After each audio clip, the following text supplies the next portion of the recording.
करणार आहोत आपण मसाला फ्राय भेंडी।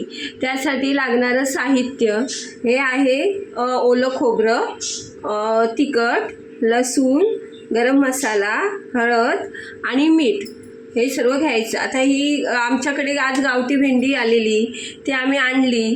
आता ही चांगली धुवून स्वच्छ करून नितळायला ठेवलेली आहे। आता आपण ह्याची रेसिपी चालू करूया। आता बघा, ही आपण भेंडी चांगली स्वच्छ धुवून पुसून वगैरे घेतलेली आहे।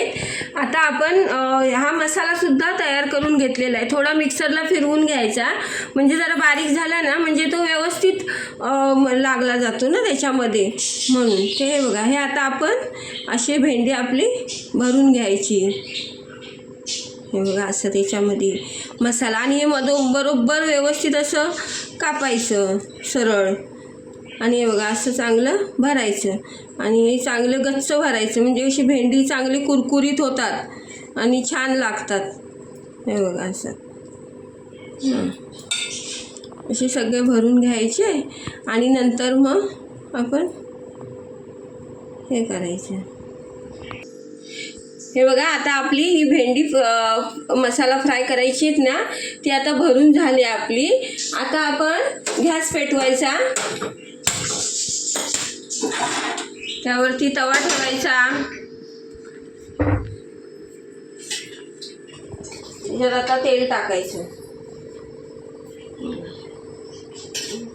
आता ही आपली भेंडी आहेत ना, ती एक एक करून अशी सोडायची, तव्यावर डीप फ्राय करून घ्यायची।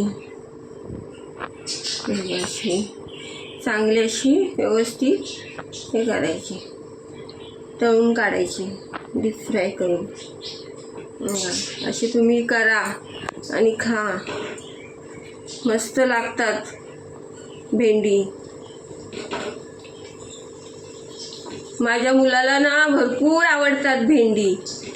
हां, तो कधी पण त्याचं तेच असतं, मला भेंडी फ्राय पाहिजेत म्हणून। अशी भेंडी ना छान लागतात। हे बघा, हे असे दिसतात आपले। आता आहे ना, आपण ह्याला एक एक करून फिरवून घ्यायचं। हे बघा, असं चांगले असे फिरवून घ्यायचं। अशी केलात ना, काही चवीला सुद्धा चांगली लागतात आणि मस्त चांगलीच होतात एकदम। तुम्ही पण एकदा करून बघा, कारण छानच होतात। आणि आपली गोडी डाळ आणि भात आणि भेंडी फ्राय ही पण ते पण छान लागतं। आणखीन जर समजा आपल्याला चपाती बरोबर खायचं असेल तर चपाती बरोबर सुद्धा छान लागतं। असं करायची, खायची, बघा छान लागतात। हे बघा, आता आपलं हे फ्राय करून झालेलं आहे। आता आपण चपाती बरोबर खाऊया। आपला आता भेंडी मसाला फ्राय तयार झालाय। अशी करा, खा तुम्ही सुद्धा। आणि माझं जर रेसिपी आवडली तर चॅनलला लाईक करा, सबस्क्राईब करा आणि कमेंट सुद्धा करा आणि शेअर करा।